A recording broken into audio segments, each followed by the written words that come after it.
seorang lelaki Bani Israel. Nabi cerita, boleh tengok dalam Riyadhus Salihin, hadis itu juga hadis sahih. Dia bunuh 99 orang. Kemudian dia nak taubat. Tuan-tuan, laki-laki hak nak taubat ni, dia pergi tanya seorang yang rajin ibadat. Ilmu tak ada. Zikir banyak, selawat banyak, semayang, sunat apa semua, ilmu tak ada. Bahaya tak? Bahaya. Kerana bila dia buat satu benda, dia tak tahu sah ke tidak, halal ke haram. Dia banyak aja buat. Maka apabila laki-laki hak nak taubat ni pi tanya dia, aku bunuh 99 orang, rasa nak taubat boleh ke? Laki-laki tu jawab, tak boleh. Hang gila bunuh sampai 99 orang nak taubat. Dia buat pula pisau, dia bunuh kawan tu pula. Pada muka 100 orang. Nampak tak ada ilmu? Nabi sebut sendiri dalam hadis itu, kemudian lelaki yang membunuh 100 orang itu pergi bertanya dengan satu orang manusia yang alim, ada ilmu, ibadat dan ada ilmu. Dia tanya, Tuan Imam, aku berasa nak taubat dan dosa aku dah bunuh 100 orang, boleh taubatkah?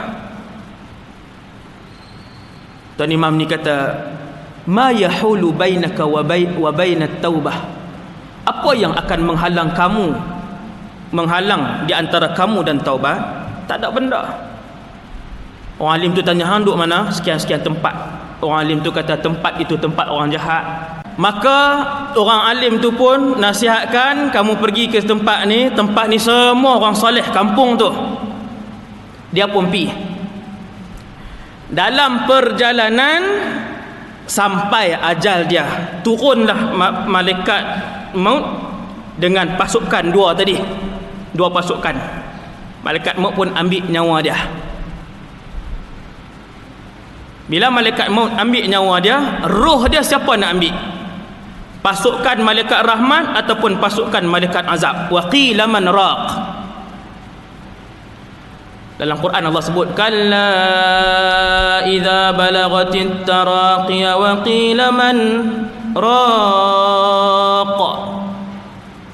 Ketika mana roh telah sampai di kerongkongan, nak ulang dah. Waktu tu malaikat maut dia tanya, man raq, siapa nak ambil ni? Ketika itu malaikat rahmat kata, aku yang ambil. Hak laki yang bunuh 100 orang tadi, aku yang nak ambil, sebab jaa taiban muqbilan biqalbihi ila Allah. Sebab dia telah bertaubat dan sedang dalam perjalanan menuju kepada Allah. Dia nak pergi berubah.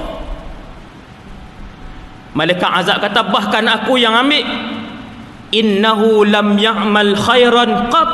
Tidakkah kamu tahu wahai malaikat rahmat, dia tak pernah buat kebaikan sedikit pun. Tuan-tuan, dia tak buat langsung kebaikan. Dalam hadis tu Allah hantar satu orang lagi malaikat lain berupa satu orang manusia menjadi hakim di antara dua malaikat rahmat dan azab tadi. Penyelesaian dia ialah, kamu ukur tempat si mati yang membuat dosa tadi. Sekiranya tempat dia mati dengan tempat baik yang dia tuju itu lebih dekat, maka malaikat rahmat ambil.